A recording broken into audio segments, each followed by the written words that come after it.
नमस्कार। मैं डॉक्टर पांडुरंग चिलगर, किसान शिक्षण प्रसारक मंडल उदगीर द्वारा संचालित महात्मा फुले महाविद्यालय अहमदपुर के हिंदी विभाग में सहायक प्राध्यापक के रूप में सेवारत हूँ।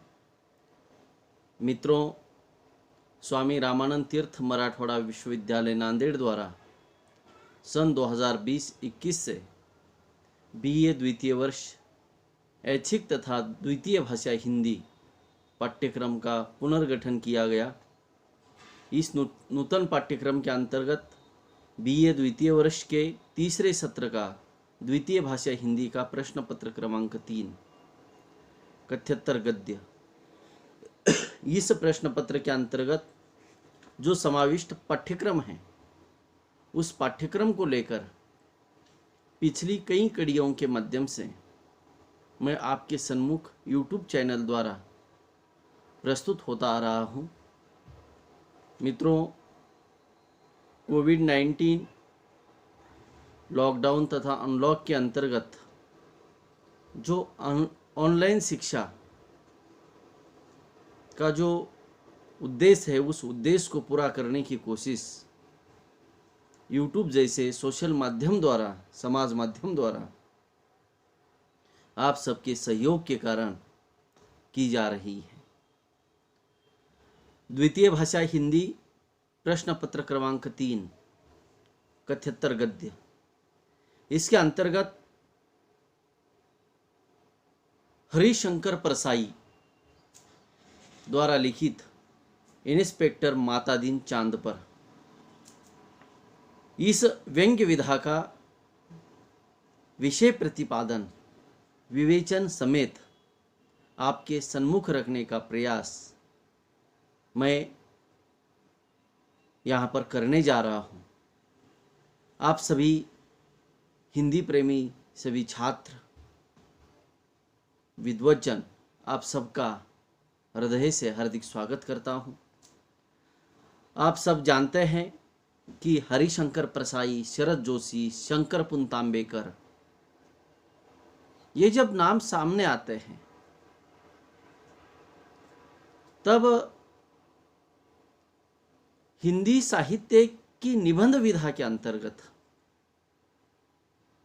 या हिंदी साहित्य की एक विधा के रूप में व्यंग्यात्मक निबंध, हास्य व्यंग्यात्मक निबंध, यह जो साहित्य की विधा की एक नई प्रवृत्ति है उसको प्रवाहित करने का काम इन व्यंग्य निबंधकारों ने किया है। रविंद्रनाथ त्यागी, शरद जोशी, शंकर पुनतांबेकर, हरिशंकर परसाई, ऐसे एक नहीं बल्कि सैकड़ों नाम हैं जिन्होंने सामाजिक कुरीतियों को, सामाजिक विषमताओं को, राजनीतिक प्रशासनिक विषमताओं को, धार्मिक अंधविश्वास को, जो जो गलत हैं मनुष्य के लिए, उसके ऊपर शब्दों द्वारा चोट करने की कोशिश की, प्रहार करने की कोशिश की।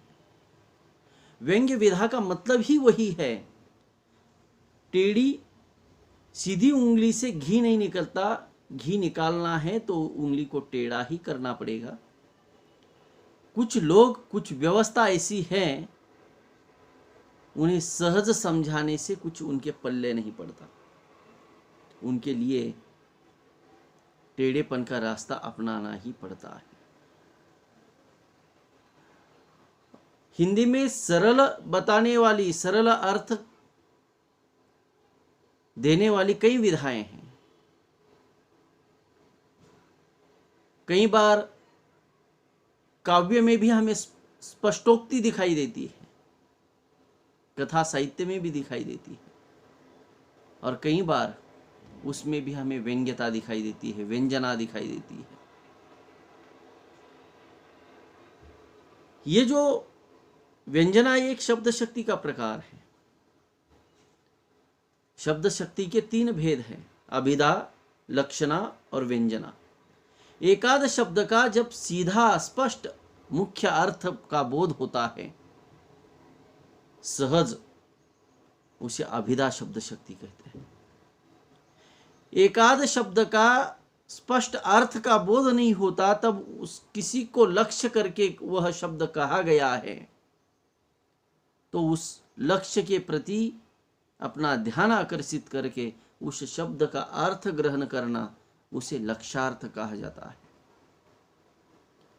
और शब्द के बीच में मुख्यार्थ और लक्ष्यार्थ जब नहीं मिलता, तो उसका अर्थ एक छिपा हुआ होता है, जिसे व्यंग्यार्थ या व्यंजना कहा जाता है।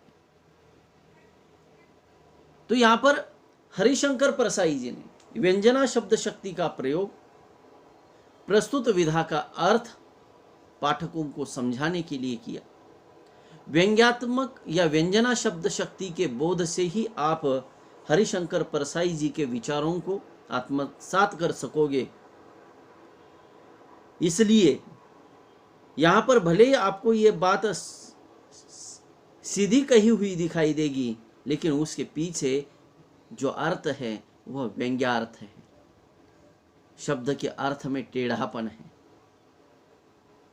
लेकी बोले सुने लागे, इस उक्ति के समान व्यंग्य विधा का अर्थ ग्रहण किया जाता है मित्र। और जब वह अर्थ हम ग्रहण करते हैं जिसके ऊपर वह व्यंग्य कसा गया है, वह व्यवस्था या वह व्यक्ति जब इस ऐसी विधा को पढ़ता है, तब वह जिंदगी में भी दोबारा कुछ गलती नहीं करता, इतना वह सुधर जाता है, इतना परिवर्तन उसके अंदर सहज होता है। एकाध व्यक्ति को आप सीधी बात कहिए, वो उस बात को नहीं सुनेगा, टालने की कोशिश करेगा। टेढ़ी बात कहिए, बिल्कुल उस बात को वह सुनेगा, क्योंकि वह बात उसके जहन को लगती है, मर्म खाव करती है, मर्म तक पहुंचती है।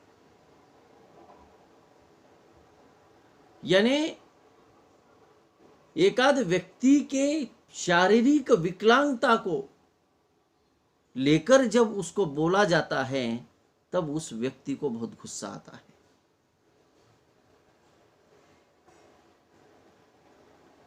कुछ लोग शारीरिक विकलांग नहीं होते, लेकिन मानसिक विकलांग होते हैं। यहां पर किसी भी व्यंग्यकार ने शारीरिक विकलांगता का चित्रण नहीं किया मित्रों, मानसिक विकलांगता का चित्रण किया।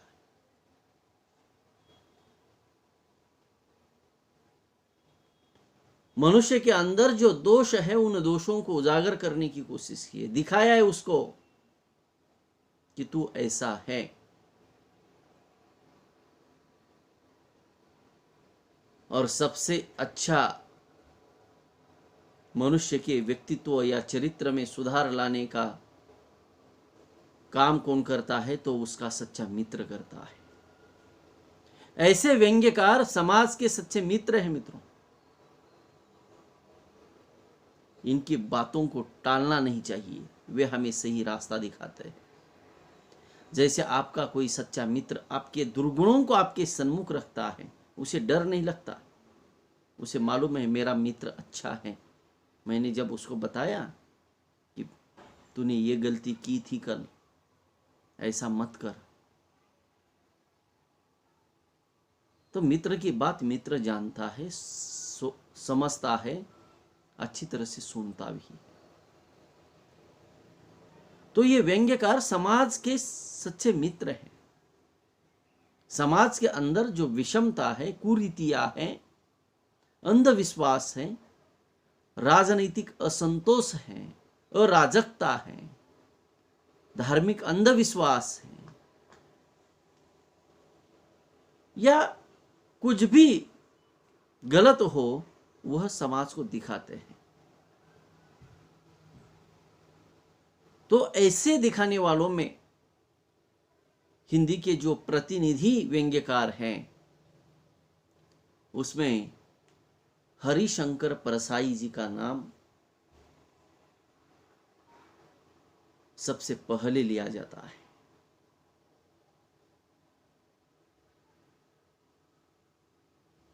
मित्रों, केवल एक बात मैं मेरे जीवन से संबंधित आपको बताना चाहता हूं। जब मैंने बीए प्रथम वर्ष में प्रवेश लिया तब ऐच्छिक के रूप में मराठी ली थी और मराठी में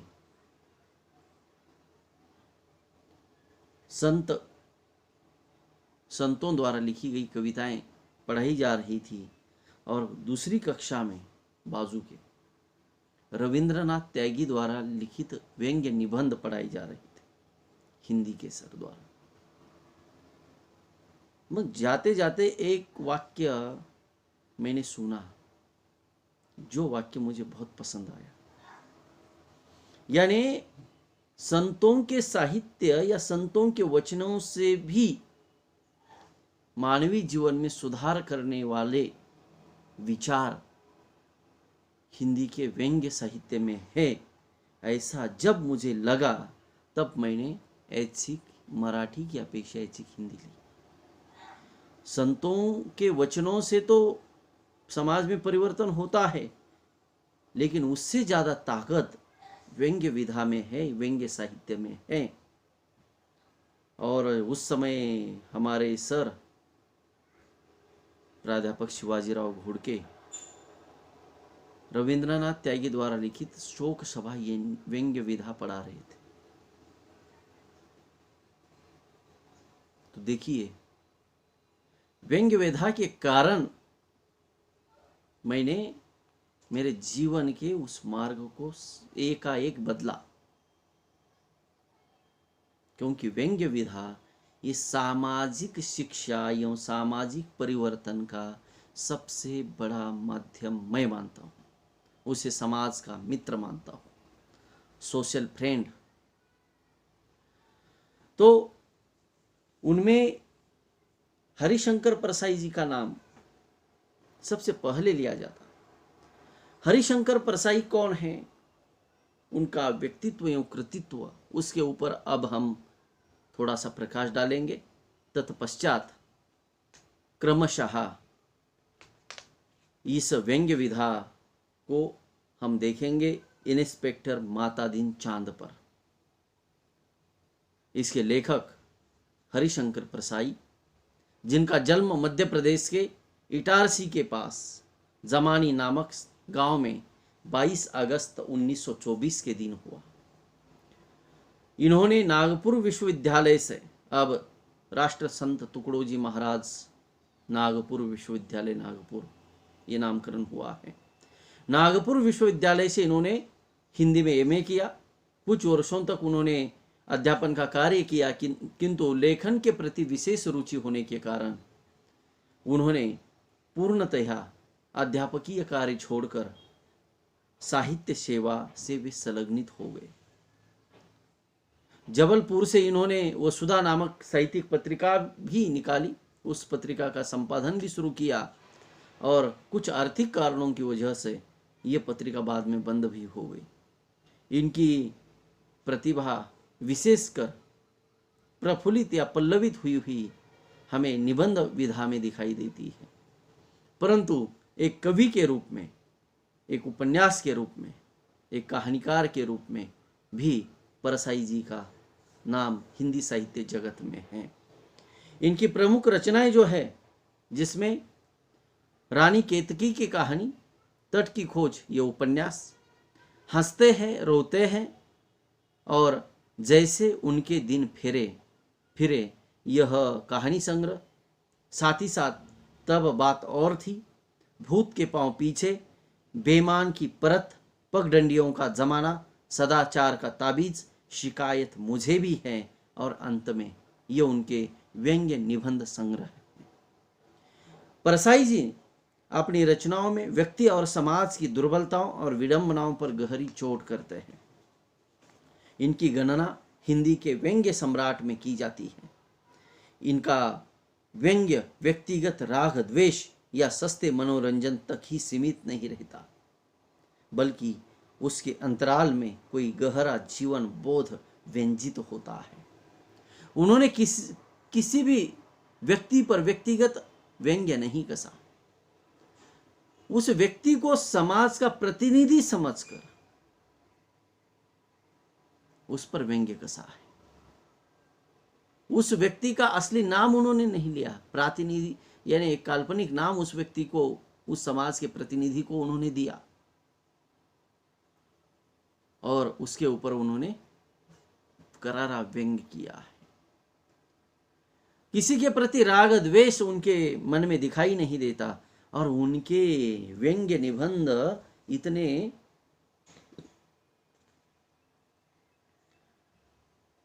केवल मनोरंजन के लिए ही है, इतने सस्ते भी नहीं है।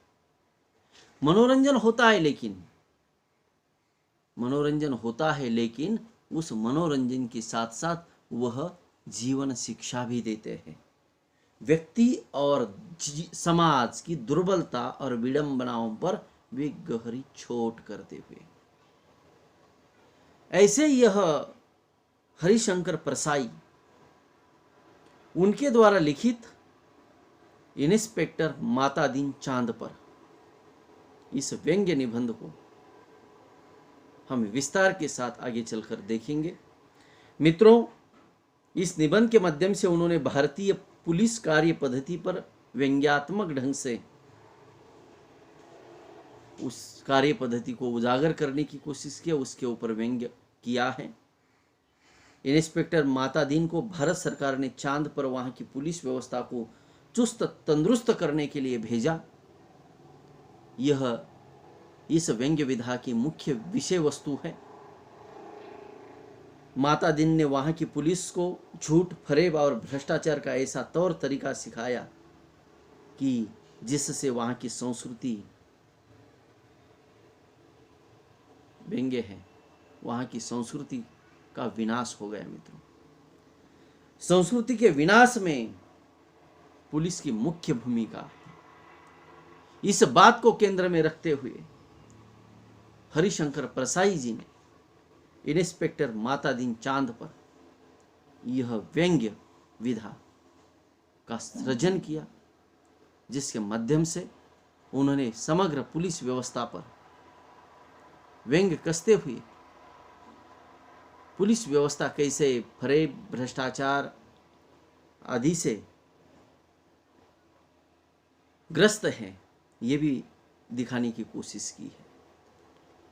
यानी सबके सब पुलिस बेईमान, भ्रष्टाचारी नहीं होते, कुछ होते हैं और जो होते हैं उनको उनकी असलियत दिखाने की कोशिश लेखक यहाँ पर करते हैं, जिसको हम क्रमशः अगली कड़ियों में देखेंगे।